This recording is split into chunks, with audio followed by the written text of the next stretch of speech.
Lockdown के चलते बंद पड़ी बार्बर की दुकानें चलाने वाले बार्बरों को परिवार का भरण पोषण करने में परेशानी आ रही है। लगभग 2 महीने से बंद दुकानों से आय के साधनों में भारी कमी आई है और बार्बर कंगाली के कगार पर आ गए हैं। सरकार और प्रशासन की ओर से बार्बरों को थोड़ा बहुत राशन तो मुहैया करवाया गया है, लेकिन वो भी नाकाफी साबित हुआ है। दुकानों में ताला लगने के बाद बार्बर कहीं भी काम करने के लायक नहीं रहे हैं। लॉकडाउन के दौरान हमारी दुकानें जो बंद रही, इसके लिए हमें आर्थिक रूप से बहुत नुकसान हुआ है। मेरी सरकार से गुजारिश है, जितने भी हमारे बार्बर भाई हैं उनको सरकार की तरफ से उचित सहायता मिलनी चाहिए, जिससे हमें घर का पालन पोषण करने में कोई दिक्कत ना आए। हमें सरकार की तरफ से 5 किलो आटा, 5 किलो चावल और 2 दालें, 1 घी, उसके अलावा हमें कुछ भी नहीं मिला। मऊ जिला में गुरुवार 21 मई से सैलून खुल जाएंगे। जिला प्रशासन ने लॉकडाउन 4.0 में कर्फ्यू के दौरान प्रतिबंधों में दी जा रही छूट की कड़ी में 21 मई से सैलून खोलने की अनुमति भी दे दी है।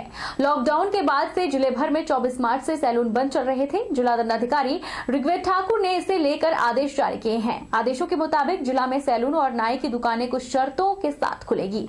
ये दुकानें जिला में रोजाना कर्फ्यू छूट की अवधि में सुबह 9 बजे से शाम 5 बजे तक खोली जा सकेंगी। जिला दंडाधिकारी ने सभी बार्बर शॉप और सैलून संचालकों से दुकानें खोलते हुए कोरोना से बचाव को लेकर जिला प्रशासन द्वारा जारी दिशा निर्देशों का कड़ाई से पालन सुनिश्चित करने को कहा है। जिला मंडी में आज हमने हमारा जो कर्फ्यू ऑर्डर है 144 के अंतर्गत उसमें मॉडिफिकेशन की है, जिसमें हमारे बार्बर्स और बाकी इनसे जुड़े हुए जो लोग हैं उनको अब छूट प्रदान की गई है। वो अपना कार्य अब शुरू कर सकते हैं। कर्फ्यू रिलैक्सेशन का जो पीरियड है उस पीरियड में वो अपना कार्य कर सकते हैं, जिसमें उनके लिए कुछ शर्तें भी रखी है कि एक सैनिटाइजेशन सुनिश्चित कर ले, अपनी दुकान का सैनिटाइज़र वहाँ पर रखे ताकि कोई भी व्यक्ति आए वो उसके साथ ही हाथ धो के उसके बाद ही वहाँ पर बैठे।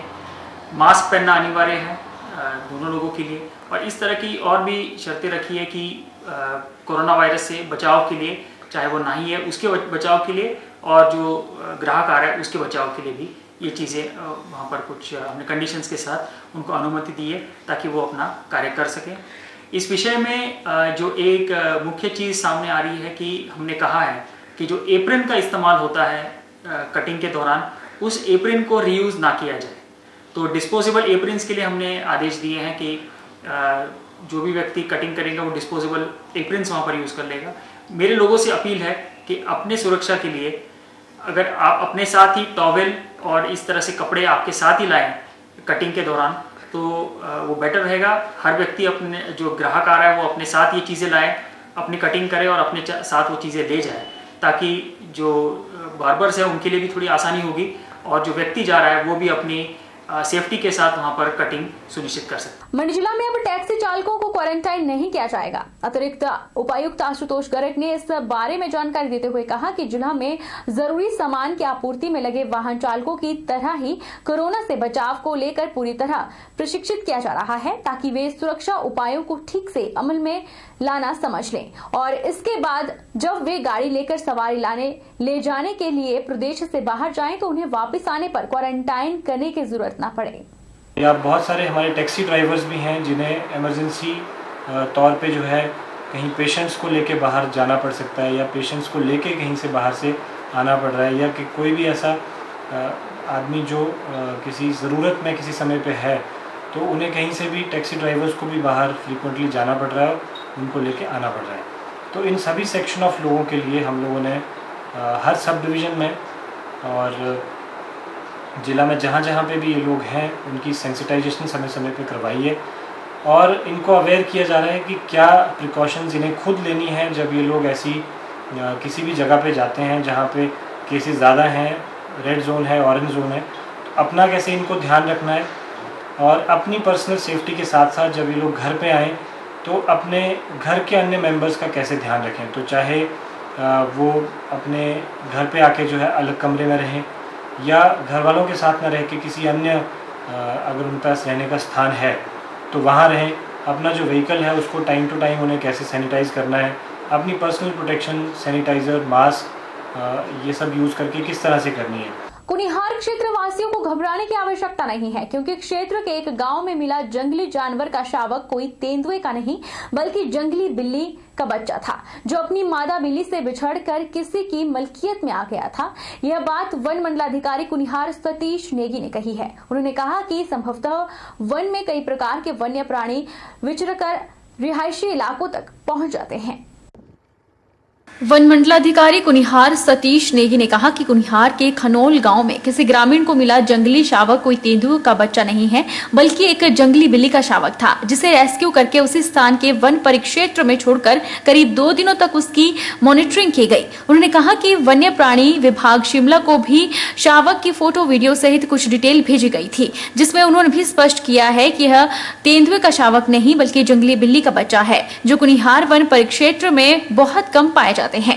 सतीश नेगी ने कहा कि कुनिहार क्षेत्र वासियों को घबराने की आवश्यकता नहीं है। उन्होंने सभी लोगों से अपील करते हुए कहा कि वन परिक्षेत्र में अकेले न जाएं। अगर किसी की मलकियत में कोई जंगली जानवर दिखाई दे तो उसकी सूचना तुरंत विभाग को दे। इस संदर्भ में मैंने तुरंत बीट गार्ड और पीओ को मौके पर भेजा और वहाँ से जो बच्चा था उसको रेस्क्यू करके हमने अपने कब्जे में लिया। तो उसके बाद जब इसको हमने एग्जामिन किया तो उसमें पाया गया कि तेंदुए का बच्चा नहीं था। तो इसकी वेरिफिकेशन मैंने वाइल्ड लाइफ विंग शिमला से करी और वहाँ से ये पता लगा कि ये लेपर्ड कैट है, जंगली बिल्ली का बच्चा था। गौर रहे कि कुनिहार पंचायत के खनौल गांव के एक ग्रामीण के आंगन में 14 मई की रात को जंगली बिल्ली का एक बच्चा पहुंच गया, जिसे ग्रामीणों ने तेंदुए का बच्चा समझ लिया और क्षेत्र में तेंदुए के होने का भय हो गया। लेकिन 15 मई को जब ग्रामीणों ने इसे वन विभाग को सौंपा तो वन विभाग ने वन्य प्राणी विभाग से संपर्क कर इसका जंगली बिल्ली का बच्चा होने की पुष्टि की और विभाग ने इसे उसी जंगल में छोड़ दिया ताकि बच्चा अपने परिवार से मिल सके। मंगलवार देर रात बैजनाथ बस स्टैंड से निजी बस में टाइल मार्बल का काम करने वाले लगभग 32 प्रवासी मिस्त्री और मजदूर गोरखपुर उत्तर प्रदेश के लिए रवाना हुए। बैजनाथ के आसपास के गांव में रहने वाले इन प्रवासी लोगों ने स्थानीय प्रशासन के पास आवेदन किया था। इन प्रवासियों को अपने घरों में लौटने को लेकर मुस्कुराहट थी। कबीर नगर गोरखपुर उत्तर प्रदेश के रहने वाले प्रवासी मिन्नत लाल ने बताया कि बैजनाथ में रहने पर उन्हें कोई परेशानी नहीं थी, लेकिन महामारी के इस दौर में उनके परिजन उनसे मिलने को ललायत हैं, क्योंकि अपने घरों से बाहर होने पर उनके परिजन परेशान हैं। उन्होंने बताया कि उन्होंने खुद गोरखपुर जाने के लिए अपनी जेब से पैसे खर्च कर जाने का निर्णय लिया है और इसके लिए जिलाधीश कांगड़ा के माध्यम से एसडीएम बैजनाथ ने उन्हें पास बनाकर दिए हैं। उन्होंने कहा कि जैसे ही हालात सामान्य होंगे वह फिर बैजनाथ आएंगे। मैं यहाँ से बैजनाथ से अपनी मर्जी से जा रहा हूँ, ठीक है, मुझे कोई परेशानी नहीं। मैं अपने भाड़े लगा के, हम लोग चंदा लगा के अपने जा रहे हैं। कितना लोग जा रहे हैं? 30-32 हैं। 30-32 लोग। आपके सभी के पास बने हुए हैं? सबके पास है। जीजीएम के अंतर्गत नूरपुर जल शक्ति विभाग में लगभग 40 लाख की पाइपों का पहला जाखिरा नूरपुर के सुलियाली में पहुंच गया है। इस कार्य के अंतर्गत 40 करोड़ का कार्य किया जाएगा, जिससे कि नूरपुर क्षेत्र के सारी पंचायतों को पानी की सुविधा प्रदान करने के लिए पानी की पाइप बिछाने और अन्य कार्य किए जाएंगे। इससे नूरपुर क्षेत्र में पानी की समस्या का हल हो जाएगा।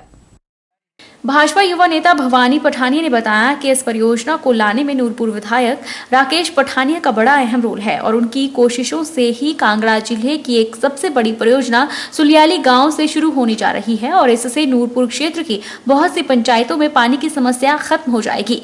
इसके लिए उन्होंने प्रधानमंत्री नरेंद्र मोदी, मुख्यमंत्री जयराम ठाकुर और नूरपुर विधायक राकेश पठानिया का शुक्रिया किया। जेजेएम के जो अंडर पाइपलाइन चलनी है पूरी नूरपुर कॉन्स्टिट्यूंसी में, ये टोटल 32 करोड़ का प्रोजेक्ट है और 8 करोड़ का प्रोजेक्ट है। इसमें लगभग जो है कल 40 लाख की पाइपें आई हैं, जो 13 ट्रकों में पाइपें आई हैं। इसमें पूरी नूरपुर कॉन्स्टिट्यूंसी में जो है वो पाइपें डलेंगी।